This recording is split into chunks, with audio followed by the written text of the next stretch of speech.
जब में करते हुए, एंड सेकेंड कि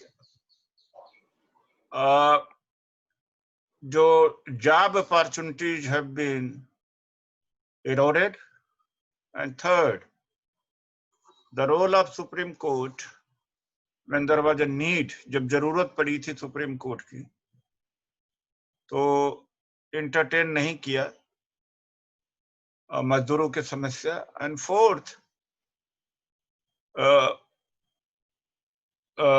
black life matters, and that is of course yours matter, but in media यहाँ की बड़ा इंटरेस्ट ले रही, लोग इंटरेस्ट ले रहे हैं, तो उससे इंटर रिलेटेड सब्जेक्ट्स हैं सारे। लॉकडाउन के पीरियड में the important matters were to be taken up by the supreme court, लेकिन सुप्रीम कोर्ट ने ऐसे ही सूच को लिया जैसे रिपब्लिक टीवी का जर्नलिस्ट है, उसके लिए तो सुनवाई ओवरनाइट कर दिया, और मजदूरों की समस्याओं के लिए जब पीआईए डाली तो उसको कहा कि उसको रिजेक्ट कर दिया। तो 1% is more important then 8 crore 12 crore people. उसी समय ऑन 22 अप्रैल को सुप्रीम कोर्ट का एक जजमेंट आया, urgent matters to be taken up when there is a crisis like COVID. Was it an urgent matter to reverse the earlier judgment or policies framed by the government, that is reservation? कि reservation tribal area में 100% दिया जाता था, supreme court ने कहा no, ये 50% से ज्यादा नहीं होना चाहिए। लेकिन जब पुअर अपर कास्ट के लिए दिया गया था and it was passed in 48 hours, I was in the parliament. Parliament में हम लोग थे, 48 घंटे के अंदर गरीब सवर्णों के लिए संविधान बदल दिया गया। तब सुप्रीम कोर्ट ने ये नहीं कहा कि it is a defiance of 50%, ceiling already imposed by Indira Sawhney judgement. तब कोई जज नहीं इस देश का बोला। लेकिन जब SC ST OBC के संबंध में कोई चीज आती है तो फौरन इंटरवेंशन हो जाता है, उसका रिवर्स जजमेंट दिया जाता है। इसमें OBC, SC ST और मुस्लिम का एक बहुत बड़ा पॉपुलेशन है, वो भी प्रभावित होती है। सरन आपका अपना वीडियो ऑन कर ले। पहला व्यक्ति है जो मेरे बगल में वीवो लिखा, वीवो मोबाइल है, वो भी वीडियो ऑन नहीं किया। कुछ लोगों को नहीं आता है शायद, तो दैट कीप ट्राइंग, नीचे आप ट्राई करते रहिएगा तो आपको वो मिल जाएगा ऑप्शन। मानव सोलंकी और केसी, there are many who have not, Soumya and Kamurawel, तो आप लोग ऑन करते रहिए, काम कर दीजिए। तो कहने का मतलब है कि ये सुप्रीम कोर्ट, ये इसका सिलेक्शन जो प्रोसेस देखेंगे तो लेक्चरर का, स्टूडेंट का सिलेक्शन होता है। नौकरी के लिए you write exams and then you are selected. Interview भी होता है, फॉलोड बाय इंटरव्यू। लेकिन सुप्रीम कोर्ट का हाई कोर्ट जज बनने के लिए कोई जरूरत नहीं। आप कास्ट एक क्वालिफिकेशन है और रिलेटिव्स लिंकेजेस जिसके वो क्वालिफिकेशन है। Currently 33% judges in the Supreme Court are connected to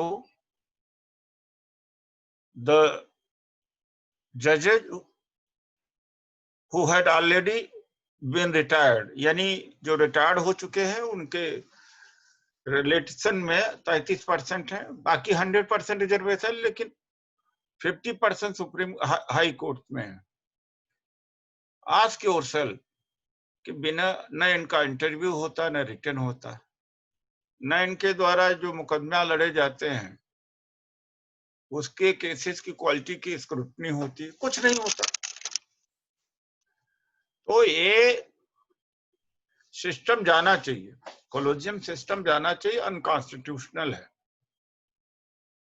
अभी कल मैं एक ट्वीट किया, उत्तर प्रदेश में प्रोजेक्ट डायरेक्टर सूडा में, वहां पर प्रतिनियुक्ति का मतलब था 14 में से 14 पोस्ट थी, जिसमें से 7 ठाकुर लिए गए, 3 ब्राह्मण और 1 कायस्थ, 11, 14 में से 11 पोस्ट इनको गई, और वेट लिस्ट जो बनी उसमें भी 11 लोगों को रख दिया।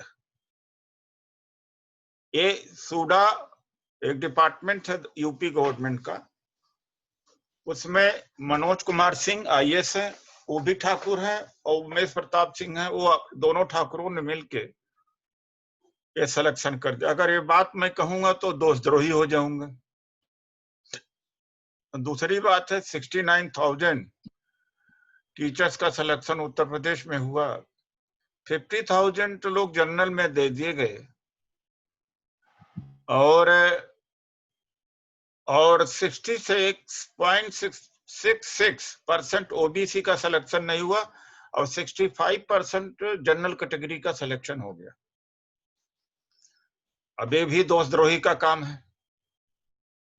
If I raise the issue then I traitor. वो जातिवाद करें, वही है राष्ट्रवाद। फिर थर्ड है पोस्ट ग्रेजुएट मेडिकल और डेंटल में 8,000 पोस्टें थी, जिसमें ओबीसी का सारा कोटा खत्म। अब ओबीसी थाली बजाता है, ताली बजाता है, हिंदू बना रहता, तो हिंदू तो ओबीसी है भैया, पोस्ट बांटने के लिए भी हिंदू मानो ना। जब मुसलमानों के खिलाफ लड़ाई लड़ना होता है तब तो हिंदू हो जाते, बाकी अहीर, गडरिया, पासी, खटीक, धोबी, तेली, धरकार, तेलिया कहते हैं, अहिरवा कहते हैं, कुर्मिया कहते हैं, ये हो जाते हैं। तो नॉर्थ ईस्ट वाले हैं तो उनको चिंकी कहेंगे। तो ये है, लेकिन जब वोट लेना होगा हिंदू बना देंगे, और पाकिस्तान मुसलमानों के खिलाफ खड़ा होना हिंदू। बाकी हिंदू कोई है नहीं इस देश में, कोई एक आदमी हिंदू नहीं इस देश में।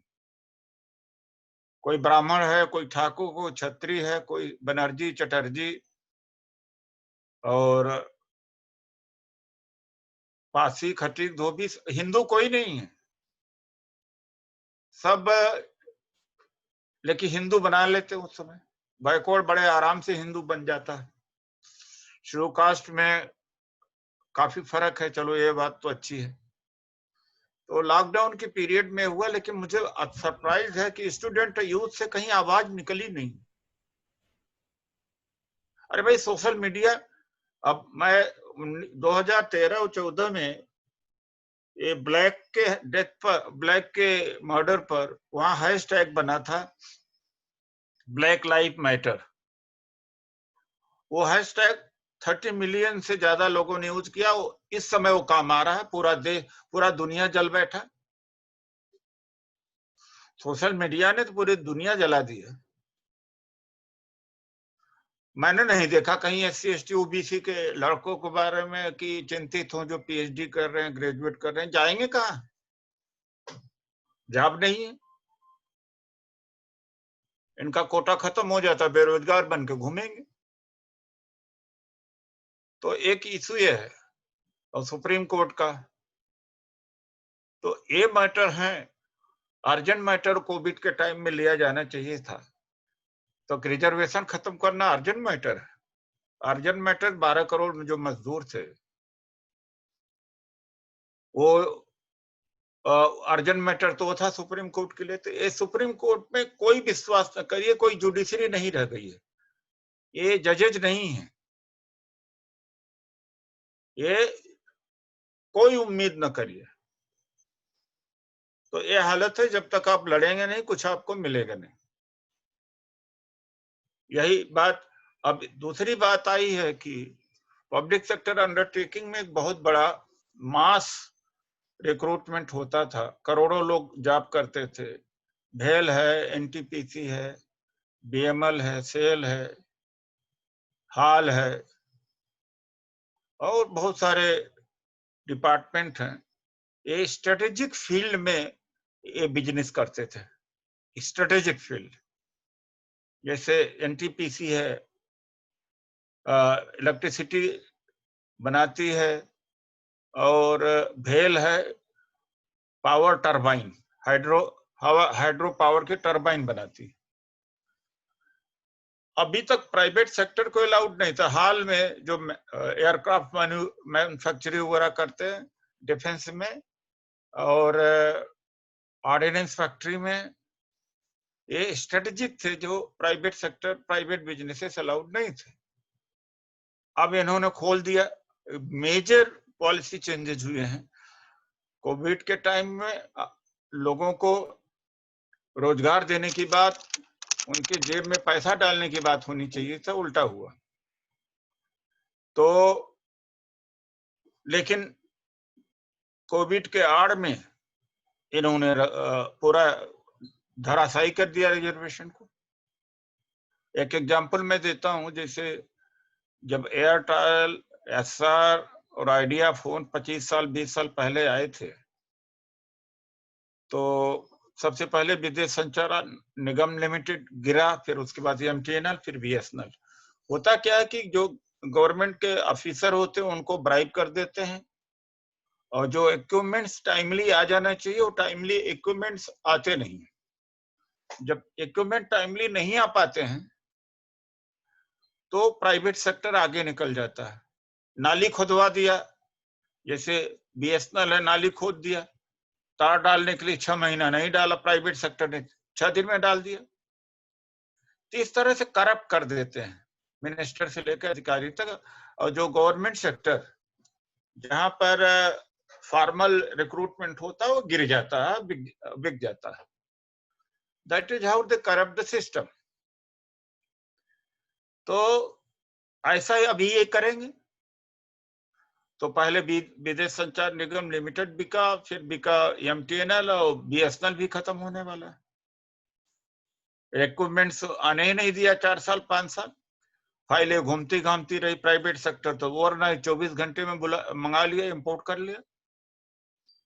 तो किस तरह से साजिश के तहत ये खत्म किया जाता है। तो उसमें एससी एसटी ओबीसी सभी है। फिर एयरपोर्ट का नीलामी हो रही है। एयरपोर्ट सरकार को केवल पैसा देता है, लेता नहीं, बड़ी कमाई करके देता है, लेकिन एक पैसा लेता नहीं, तो भी बेच रहे हैं ताकि वो रिजर्वेशन समाप्त हो जाए, जो आरएसएस का एजेंडा है। आरएसएस के एजेंडे में ओबीसी के लोग खुद चलते हैं। मैं तो देख रहा हूँ 1.5-2 महीने से जो ओबीसी के छात्र हैं, यूथ हैं, कुछ नहीं कर रहे हैं। वैसे एससी एसटी के लिए भी कुछ नहीं कर रहे हैं, लेकिन एससी एसटी में थोड़ा बहुत हलचल होती है। हमने पूरे देश में कम से कम इस बात को पहुंचा दिया है। तो लॉकडाउन जल्दी खुलने वाला नहीं। आज सोशल मीडिया का जमाना है। 1000 500 लोगों की मीटिंग आपको कराना चाहिए जूम पर। हम ज्यादा बहुत कर चुके हैं, उसी से अवेयरनेस पहुंची भी है। तो यह है। तो किस तरह से रिजर्वेशन को खत्म किया गया, कमजोर किया गया लॉकडाउन में। फैसला अंगेस्ट आया, मजदूरों का किस तरह से शोषण हुआ। ये जो सडन लॉकडाउन हुआ, नॉम चॉस्की, नोबल लॉरियट हैं, उन्होंने तो कहा है जेनोसाइड है। इससे बड़ा हार्श वर्ड कुछ हो नहीं सकता। 4 घंटे के अंतराल में आप पूरे 130 करोड़ आबादी को आपने बंद कर दिया। 10 दिन 8 दिन समय देना चाहिए था। तब तो नमस्ते ट्रंप और मध्य प्रदेश सरकार में, गवर्नमेंट में सरकार बना रहे थे, और ताइवान वगैरह सब 1 महीना पहले लॉकडाउन कर दिए थे। अभी जब कोरोना चरम सीमा पर है, तो गुजरात में एमएलए खरीद रहे हैं और 72,000 एलईडी टीवी लगा रहे हैं। 72,000 एलईडी टीवी लगा करके जो रैली कर रहा है, इतने संसाधन में सारे मजदूरों को पहुंचा दिया गया होता। बहुत बड़ा संसाधन। आज ही हो रहा है 4 बजे। इस देश के अंदर, इस देश के लोग कुछ भी बर्दाश्त कर सकते हैं। अमेरिका का राष्ट्रपति इतना पावरफुल है, इतना पावरफुल है, हम लोग कहीं भी नहीं स्टैंड करते, कहीं भी नहीं स्टैंड करते। हम ग्लोबली घूमते, हम जानते हैं। बंकर में घुसना पड़ा उसे, इतने आंदोलन चले। और यही नहीं, सबसे बड़ी आंदोलन का नाम इसलिए, गोरे ज्यादा संख्या में हैं। ऑस्ट्रेलिया में गोरे हैं, न्यूजीलैंड में गोरे हैं, पेरिस में गोरे हैं, लंदन में गोरे हैं। गोरों में सेंस ऑफ जस्टिस है, ईमानदारी है, ह्यूमैनिटी है। इसीलिए अमेरिका फिर से अभी और इमर्ज करेगा। जो ये आंदोलन चल रहे हैं, तो इसमें ब्लैक का एसिमिलेशन ज्यादा होगा, तो ग्रो करेगी। अगर भाई जब तक 85% लोगों को काट के रखा गया था, देश गुलाम था। और आजादी के बाद से हर जातियों का कमोबेश शासन प्रशासन में भागीदारी हुई, पॉलिटिक्स में। तब देश को गुलाम कोई नहीं बना सकता था। पहले 2% ठाकुर ही की जिम्मेदारी थी कि बाउंड्री की रक्षा करें, कभी कर ही नहीं पाए। बल्कि यहाँ के अंदर के लोग वेलकम किए कि मारो इनको, ये हमारे ऊपर अत्याचार करते हैं। तो उसमें नादिर शाह की क्या गलती है, मोहम्मद गजनवी की क्या गलती है, लॉर्ड क्लाइव की क्या गलती है? यहाँ के लोगों तो वेलकम किया कि मारो, ये बड़े अत्याचारी हैं। तो एक राजा होता था, 150 किलोमीटर पर अत्याचार करता था, खून चूसता था। जाति व्यवस्था अलग से थी। क्लाइव केवल 2500 लोगों को लेके आया था और ओपन लड़ाई हुई थी, हार गए थे।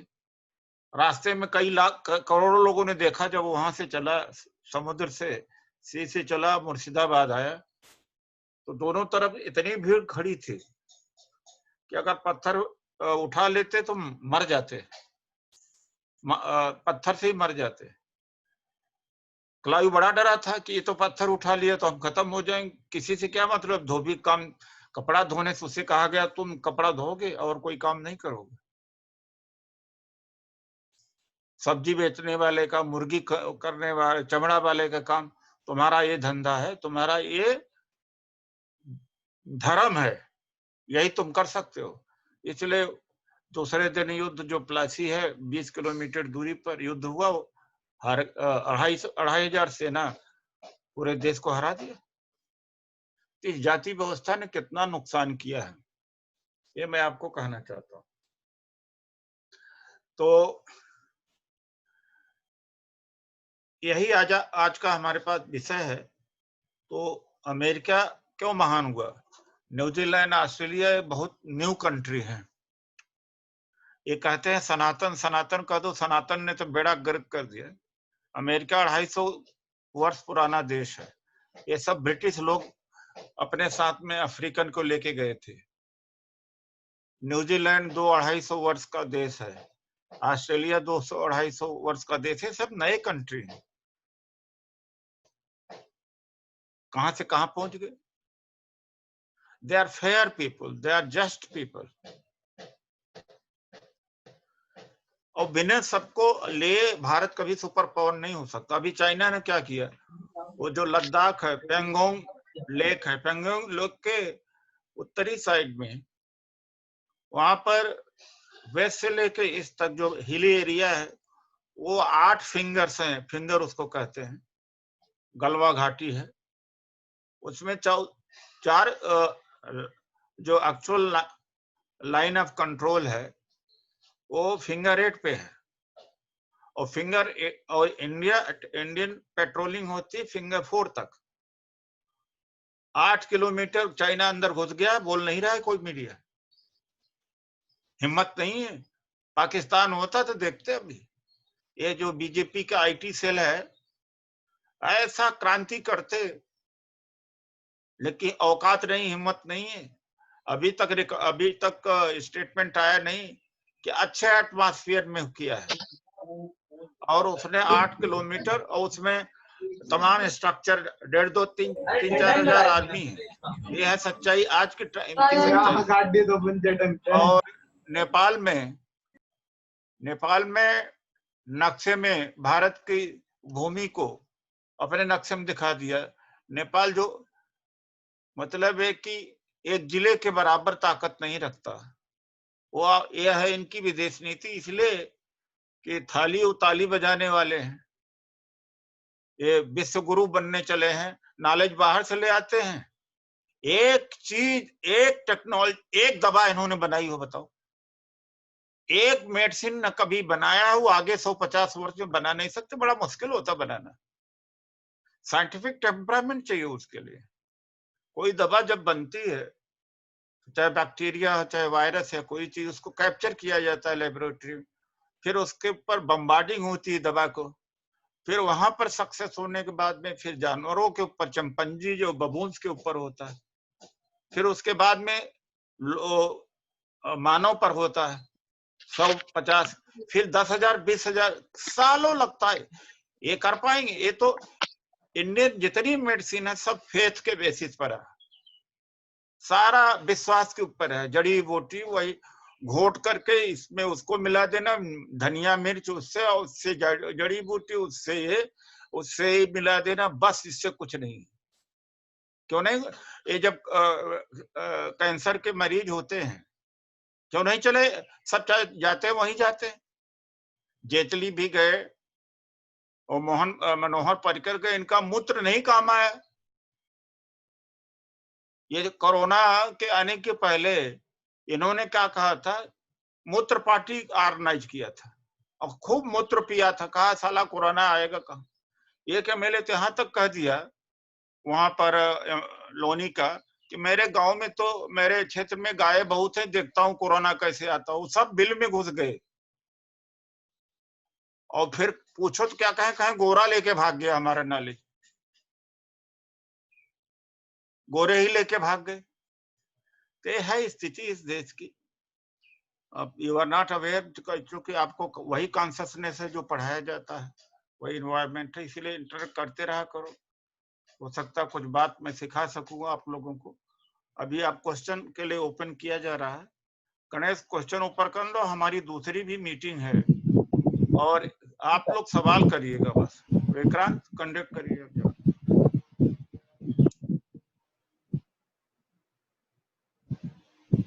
J6 है सर, उनका सवाल है। हाँ, माइक खोल दिया उनका। जी जी, सवाल पूछिए आप।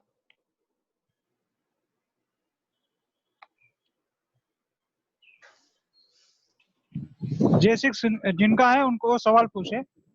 J6 आप सवाल पूछ सकते हैं, कोई और अगर पूछना चाहे तो पूछ सकता है।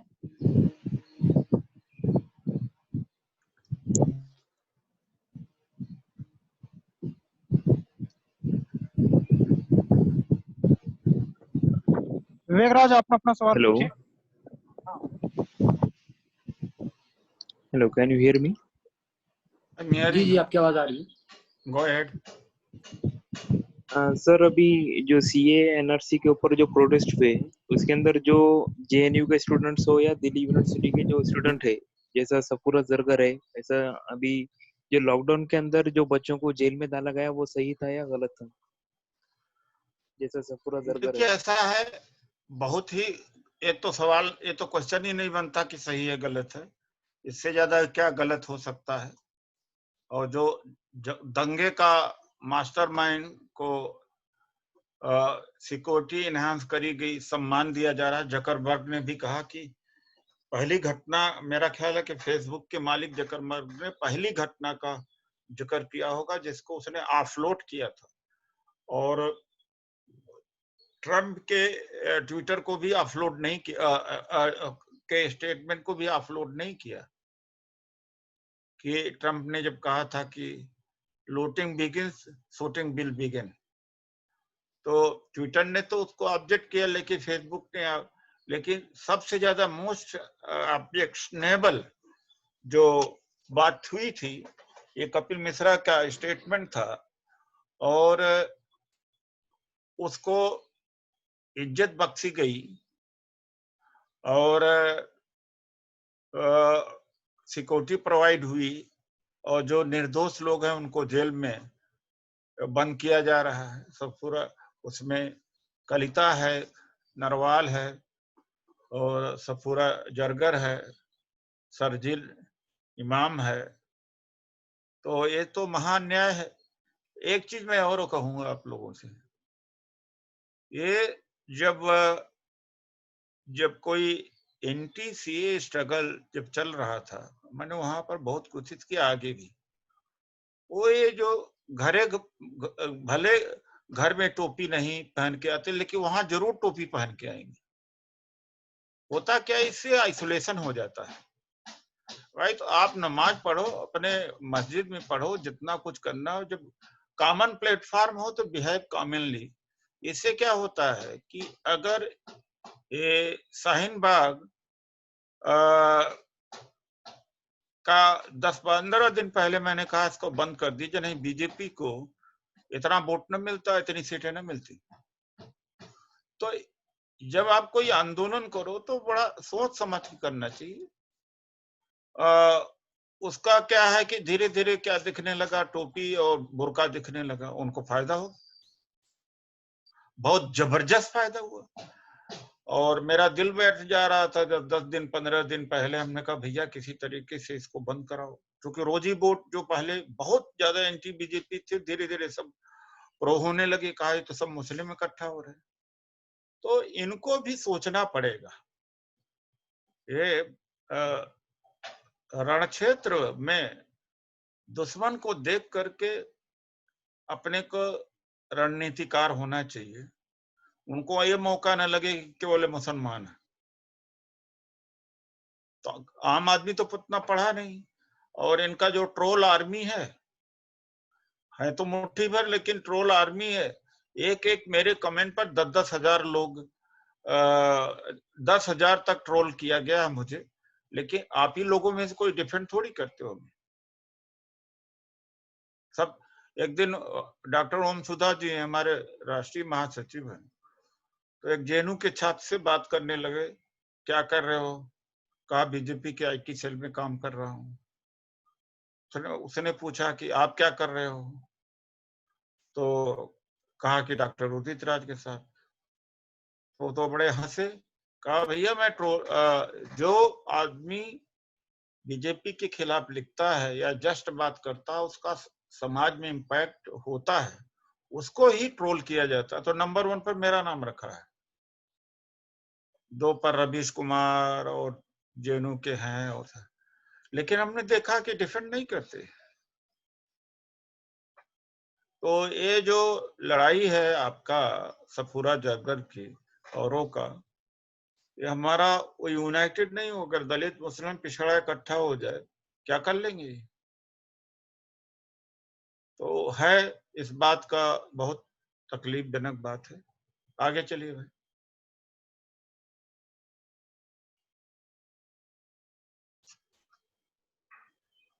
विक्रम अनुराग, आप सवाल पूछ सकते हैं। वैभव यादव, स्वप्नम, सुमित कटारिया।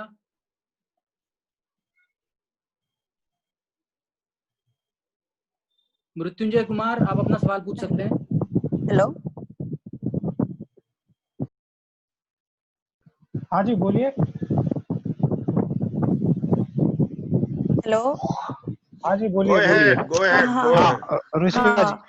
हाँ, तो मुझे ये पूछना था कि जो बहुजन लोग हैं, तो RSS का जो एजेंडा है वो तो बेसिकली यही है ना कि ब्राह्मण सुपीरियोरिटी का वो एजेंडा है।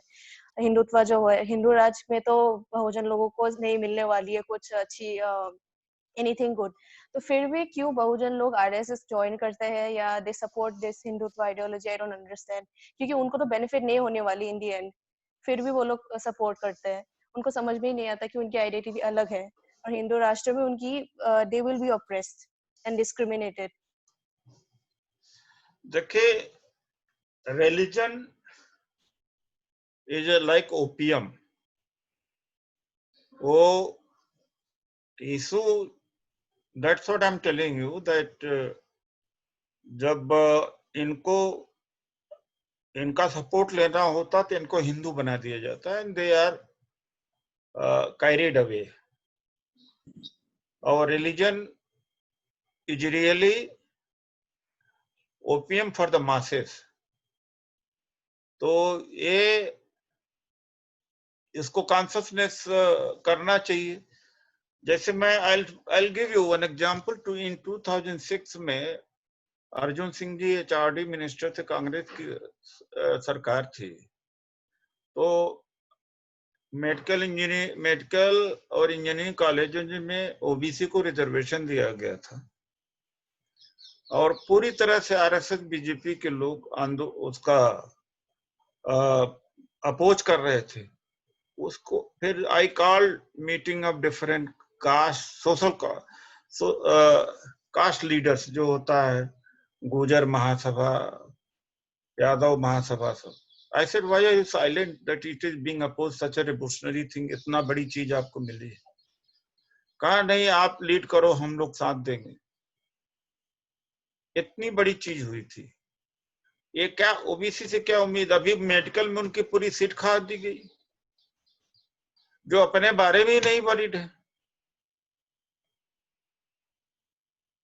मेडिकल में उनका 2,500 सीट गई है। सच ए ग्रेट लॉस। यूपी में टीचर्स का गया है। यूपी में कोचिंग में 45,000 कोचिंग का और 10,000 रहने खाने का होता, जो पीसीएस में प्रीलिम क्वालिफाई करता है। ओबीसी का नहीं है, कोई कुछ नहीं बोलने वाला है। सो दे आर बेसिकली स्लीपिंग। और मुसलमान से तो कोई मतलब नहीं है अधिकार से। Yes, sir. वो तो मंडल कमीशन में 65-70% Muslim population is included. They never bother what it is. They never stand with the OBC, SC, ST. When they are not aware about their own rights. रसिका, आप वीडियो ऑन कर लो अपना। ठीक है। तो जब they are not aware of their own rights, तो test तक तो यही होता है ना कि ये तो खुद ही अपने बारे में नहीं। हाँ सर, वही है। मतलब अब कौन सिखाएगा उन्हें या कौन कॉन्शियसनेस देगा, वही तो प्रॉब्लम है। आप सिखाएंगे, विक्रांत सिखाएंगे, अनुराग सिखाएंगे, आपका आपकी जिम्मेदारी है, आप जुड़ो। एफर्ट तो करना ही पड़ेगा, बिट बाय बिट तो होगा ही। सर हम सिखाते हैं तो हमको हिंदू फोबिक या ब्राह्मण फोबिक बोल देते हैं। एक पता नहीं ब्राह्मण फोबिक क्या चीज होती है, एंटी ब्राह्मण। नहीं, अगर जो मैंने बात किया एंटी ब्राह्मण है, चूंकि 14 पोस्ट में 11 अपर कास्ट के लोग हो गए, तो ये है एंटी ब्राह्मण, ये है देशद्रोही बात। सफूरा जरगर को रिलीज की बात करेंगे तो देशद्रोही, पिछड़े दलितों महिलाओं की बात कहें तो देशद्रोही। जो अंग्रेजों के टाइम अंग्रेजों की सेना में फौज भर्ती कराने का काम करते थे, आज देश भक्त बने गए हैं, तो देशद्रोही तो है। अच्छा सवाल किया रसिका आपने, लेकिन स्टे इन टच, कुछ करो। हाँ सर, ट्राई तो कर रही हूँ। Thank you sir. सुमित अच्छा, Kataria, Vivek Raj, Kartik, you can ask your questions. Sumit Kataria, आप पूछ सकते हैं। सर मेरा थोड़ा क्वेश्चन यही है कि हम रिजर्वेशन पे बात करते हैं, रिजर्वेशन होना चाहिए या नहीं होना चाहिए। मेरा ये मानना है कि जाति होनी चाहिए या नहीं होनी चाहिए। हमें जड़ पे कटाक्ष करना चाहिए। हम पत्तों के ऊपर खरपतवार को वो करते हैं। जाति बनी है, ये जाति 100-200 वर्ष में जाने वाली नहीं, जो बन गई है बन गई है, जाने वाली नहीं है। तो सर मेरा ये है कि चाहे Ambedkar, Antonio Gramsci, Marx Lenin या भगत सिंह, तो सबका ये बोलना था कि how to change the society. बाकी पॉलिटिक्स और इकोनॉमिक रूप से स्ट्रांग होना चाहिए, उसमें कोई दो राय नहीं है। लेकिन जब तक सोसाइटी को चेंज नहीं करेंगे, intercaste marriage, inter religious marriage या और भी इंटररेशियल या कोई भी तरीके से जब मैरिज नहीं करेंगे, तो सोसाइटी तो इंडिया में चेंज होने वाली नहीं है तब तक। हमको और भी बहुत सारे तरीके हैं, जैसे कि मंदिरों में दानी मत दो, सोसाइटी चेंज बेसिक। अम्बेडकर ने भी एनिहिलेशन ऑफ कास्ट में लिखा था कि इकोनॉमिक और पॉलिटिकल से पहले सोशल रिवॉल्यूशन या सोशल मूवमेंट या सोसाइटल चेंज होना चाहिए। तो को मैं चाहता हूँ कि आप थोड़ा इस पे बात रखें। देखिए, ऐसा हम तो जाति तोड़ना ही चाहते हैं। मैं तो बौद्ध बन गया था 2001 में। मैं अपने लोकसभा में ये बात को कहता था कि मुझे इस बात का गर्व नहीं है कि मैं किस जाति में पैदा हुआ। हमें तो लोग इतना सुनते थे तो घबरा जाते थे कि आगे क्या बोलने वाला है। तो फिर आगे मैं ये बोलता था कि मुझे गर्व इस बात का है कि मानव समाज में मैं पैदा हुआ। जिस जाति में पैदा हुआ उसके ऊपर कोई गर्व नहीं मुझे। लेकिन हम आप जाति छोड़ भी दें, लेकिन जिसको छोड़ना चाहिए सवर्ण जात पात है, तो एजेंडा पूरा होता ही नहीं, वो नहीं छोड़ेंगे। तो रेनेसा यूरोप में हुआ और रिफॉर्मेशन आया। अमेरिका में इस समय देखे रहे हैं किस तरह से चल रहा है। इंडिया में कोई रिफॉर्म, कोई रेनेसा आया ही नहीं, सोशल रिवोल्यूशन हुआ ही नहीं है। जात तो खत्म होना चाहिए, बिल्कुल खत्म होना चाहिए। हमारे आपके छोड़ने से खत्म होगी ही नहीं। मैं छोड़ के देखा हूं, दूसरा जाति कोई मानेगा ही नहीं। तो वो तैयार नहीं है ना। नेक्स्ट, जल्दी खत्म कर दीजिए। कार्तिक, विवेक, एलेक्स, अवधूत, आप अपना सवाल पूछ सकते हैं। Kartik, you can ask your question. Hi sir. I want to ask one question. चलिए। हेलो मृत्युंजय जी, कार्तिक जी अपना सवाल पूछिए। नहीं, ऐसा है विक्रांत जी, अपने अगर उनके पास सवाल है तभी करिए, नहीं छोड़ दीजिए। क्योंकि इंटरनलाइज करना और आत्मसात करना बड़ी बात है। Those who have a question, let them ask. If they don't have, let us wind up. Okay? ताकि इस चीज के ऊपर मेडिटेट करें ना। मेडिटेट करना, सवाल पूछना, मनन करना, मेडिटेट करना, वो बात है। और आगे इसके बाद 10 नहीं, इसके बाद 10 लोग जोड़ो तो 100, 150, 200 का हो, एक मोमेंट बने, एक हैशटैग बनाओ, ब्लैक लाइफ मैटर जैसे सर मेरा आपसे एक क्वेश्चन है सर। हाँ बोलो भैया। Yes sir. सर मैं कह रहा हूँ जैसे जितना भी है, जैसे इस गवर्नमेंट का भी फिलहाल जैसे अथॉरिटेटिव रवैया है, और जो भी है जैसे आपने बताया बहुत सही कि मतलब क्या क्या हो रहा है, क्या क्या कर रहे हैं, तो उसका सल्यूशन क्या है? क्योंकि at the end of the day इनके पास पूरी पावर है और वेपन्स है इनके पास, तो हम क्या कर रहा है सारा? हमने करके भी देख लिया इतना प्रोटेस्ट, लेकिन कुछ फायदा नहीं। नहीं, प्रोटेस्ट का तरीका मैंने क्या बताया? जब माइंडलेसली कंट्रोल में था ही नहीं, वो लोग मुस्लिम दिखने लगा और टोपी और बुर्का ज्यादा दिखने लगा। आपकी रणनीति ही गलत है, इनको समझना चाहिए इस बात को।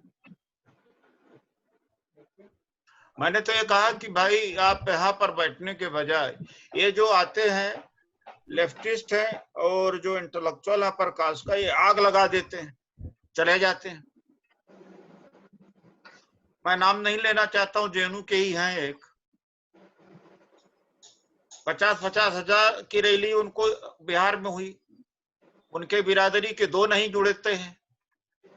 यही समाज तो उनको नेता मानता है। ये जितने सीए एनआरसी एंटी मूवमेंट थे, चीफ गेस्ट और सेलिब्रिटी किसको बनाते हैं? उस समाज के लोगों को बुलाते हैं जो समाज अंगेस्ट में है। मैंने यह भी कहा था शाहीन बाग में, अरे भाई गुर्जर के धोबी है, गुर्जर है, जाट है, आसी है, खटीक है, कुर्मी, उनके छोटे छोटे नेताओं को बुलाओ। किसको बुलाते हैं? नाम नहीं लेना चाहिए। बंबई को सेलिब्रिटी आ जाए, कोई और आ जाए, उनको बुलाओ, कोई बात नहीं। आपने जोड़ा कहा, पता लगा कि ये तो मुसलमान है, सब आइसोलेट कर लिया अपने आप को। भाई इन जातियों को, ये जो लेफ्टिस्ट हैं या इंटेलेक्चुअल हैं, इनको तो समझ में आता नहीं। बड़े जोरदार भाषण देके लड़ाएंगे, गाज गिरती है पूरी कम्युनिटी के ऊपर, मरती है पूरी कम्युनिटी को समझ में आता नहीं इस बात को। थोड़ा मीडिया में छापने के लिए उन्हीं को बुलाएंगे। अरे भाई जो वोट दे सकता, ये वोट से आए हैं, वोट से जाएंगे। जो कम्युनिटी वोट देती उनके नेताओं को बुलाओ ना भाई, जो वोट दिलवाते हैं। जो 10 वोट अपने समाज का नहीं दिलवा पाते, वही हीरो हैं आपके, तो क्या होगा? ये वोट से आए, वोट से जाएंगे, वोट उनके साथ है, आपके साथ नहीं। ये लोग, ये जितने एनटीसीए या एंटी एनआरसी, किसको बुलाया है इन्होंने? जो लड़ा दे इनको सरकार से, गाली दे, हम देखेंगे, होंगे कामयाब एक दिन। मैं वहां से उसी से निकला हूं भाई। धरातल की रियलिटी क्या है ये देखना पड़ेगा कि आप जिन लोगों को, एक तो आप आइसोलेट हो गए आपके रहने से, लिबास से। दूसरा नेता होता तो मैं न बोलता, मैं जो बोल रहा हूँ, डिप्लोमेट हो जाता, उसी से खुश हो जाते हैं लोग। मुस्लिम समाज तो इतना सीधा है, इतना इमोशनल है कि इफ्तार पार्टी में ही अपना नुकसान करा लेता बुला के।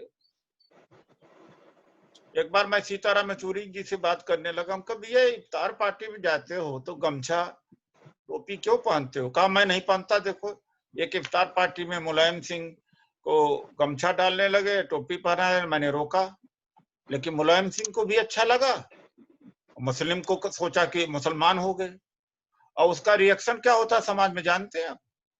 देखो, मुसलमान बड़े कट्टर होते हैं। हमारे हिंदू नेता गमछा पहन लेंगे, टोपी पहन लेंगे, लेकिन मुसलमान को टीका लगा के कोई देखे तो गया नहीं उनके अंगेस्ट। ये बात ये मुसलमानों को समझ में नहीं आनी चाहिए। ये बात कैसे बेवकूफ बनाया जा रहा है इनको। तो ये जो मुस्लिम ही नहीं समझदार है, क्या किया जाए? इफ्तार पार्टी में मैं तो इनके भले की बात बोलता हूं। अब इनको जाके बिस्मिल्लाह रहमान जो बोल दे, कहा अरे बड़ा बढ़िया नेता है वो, जो सच्चाई बोले, जो इनका भला बोले, वो कहेंगे अरे ये तो बेकार है। जो इमोशनल बातें बोले कि आज उसी समय मंच पर खत्म कर दे बीजेपी को, आरएसएस को खत्म कर दे, शायरी कर दे, उसी में मस्त हो जाते हैं। ये रियलिटी को तो पहचानते नहीं। कितना दुष्प्रचार होता है इस इफ्तार का, आप नहीं समझते। हर जगह चौराहों पर चर्चा होती। देखो, मुसलमानों में कट्टरता तो है बहुत भाई। मंदिर में जाके टीका नहीं लगा सकते, धागा नहीं बांध सकते, लेकिन देखो हिंदू धर्म में मानवता है, और हिंदू धर्म में उदार कर है। फला नेता देखो अखबार में छपा, इसका कितना बड़ा इम्पैक्ट पड़ता है आप नहीं जानते। उस तरफ की खबरें नहीं आती ना। एक दूसरी बात है, मुसलमानों का खाना नहीं हजम होता जब तक हिंदुस्तान हिंदुस्तान हिंदू न कहें। मैंने बहुत कोशिश किया हटवाने का, हर जगह कहा था भैया तुम जबरदस्ती क्यों हिंदू बना रहे हो हमें, हिंदू मुसलमान। देश का नाम ही हिंदुस्तान नहीं है, तुम भारत कहो, इंडिया कहो। मुसलमान मतलब लगता है कि पानी नहीं पी उसका पचेगा बिना हिंदुस्तान के। There is no terminology, there is no word Hindustan. Dalit आंदोलन में आप हिंदुस्तान कर दो और अम्बेडकरी मामले तो आपको लगता है मंच से भगा देंगे, भाग यहां से। जाके देख लेना कभी, कोई दलित का आप कहोगे तो कोई बात ही नहीं, उसको भगा देंगे मंच से। तो व्हाट यू, अब अपने ककून से बाहर तो निकलो भाई। मैं सही बात बोलूं तो इनको शायद इन्हीं को ना पसंद आए, जो है ये जो जैदी हैं, खालिद हैं, यही ना पसंद आए। यही इनके पीड़ा का, इनके तकलीफ का यही जड़ है कि क्या करते हैं उसी से नुकसान होता रहता है।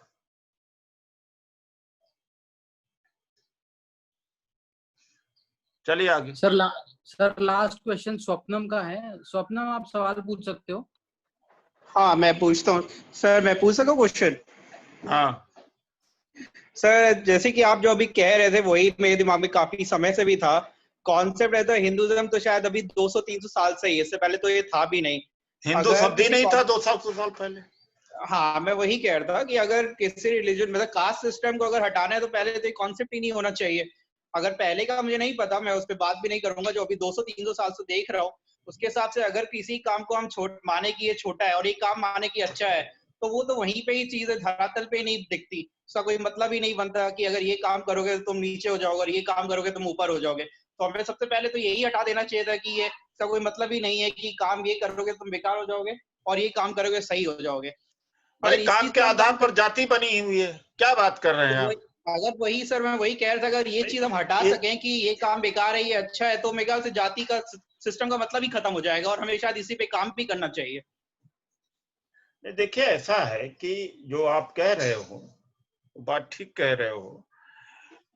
क्या यूरोप में क्या हुआ, लोहार था उसको मेटलर्जी डेवलप हो गया सब्जेक्ट, मेसन था सिविल इंजीनियर हो गया, उन हाथों को सम्मान दिया गया।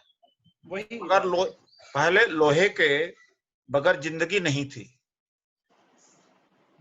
उसके पहले कॉपर के बगैर जिंदगी नहीं थी, चमड़ा के बगैर जिंदगी नहीं। 3-4 वस्तुएं ऐसे हैं जो मानव सभ्यता में उसके बगैर आगे मानव सभ्यता चली।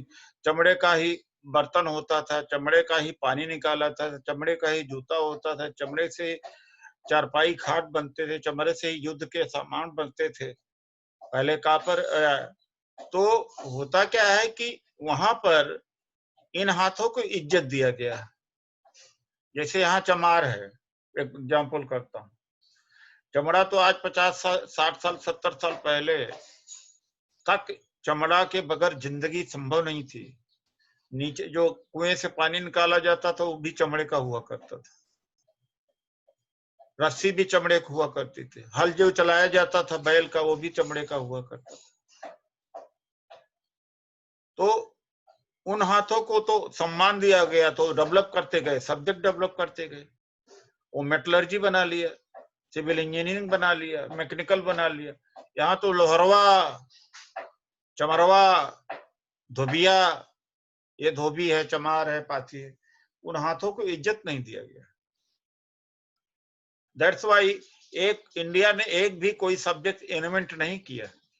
Electrical engineering, civil engineering, mechanical engineering, metallurgy सब बाहर से आया, क्योंकि काम करने वालों को इज्जत यहाँ नहीं मिली, इंसेंटिव नहीं मिला, क्रिएटिविटी नहीं मिला, फिर लिखा पढ़ी नहीं हुआ, रिसर्च नहीं हुआ, डेवलपमेंट नहीं हुआ। वहां पर जो हाथ से मेहनत किया, दिमाग लगाया, उसको इज्जत। यहाँ जो जुबान चला, झूठ बोला, वही इज्जत पे है। झूठ बोल करके इस देश की सत्ता ली जा सकती है साहब, ये ऐसा देश है। ये तो यहाँ अब्राहम लिंकन फेल हो गए, you can not fool all the people all the time. यहाँ तो all the time all the people को फूल किया गया है। दुनिया की सारी कहावत फेल हो गई भाई इंडिया में। ये झूठ चलता है इस देश में। कौन कहता कि सच पराजित नहीं होता? वो तो सच ही पराजित हुआ 3,000-4,000 वर्ष से। जाति कोई सच्चाई है क्या? ये कंसेप्ट निकाल देना चाहिए कि सच जो होता हारता नहीं, सच ही की कत्ल होती है इस देश के अंदर।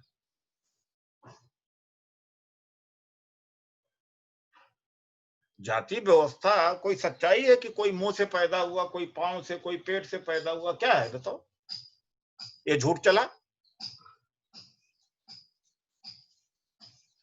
ओके, मोबिलाइज करो, आगे चलो, इन मुद्दे को उठाओ, ये रिजर्वेशन वगैरह सारा, प्राइवेटाइजेशन का, ये सारे मुद्दे उठाओ।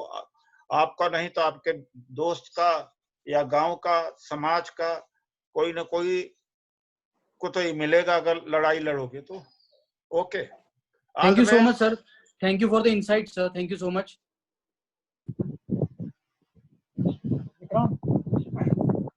विक्रांत हाँ गणेश, हाँ गणेश, म्यूट कर दूं? हाँ विल वाइंड अप।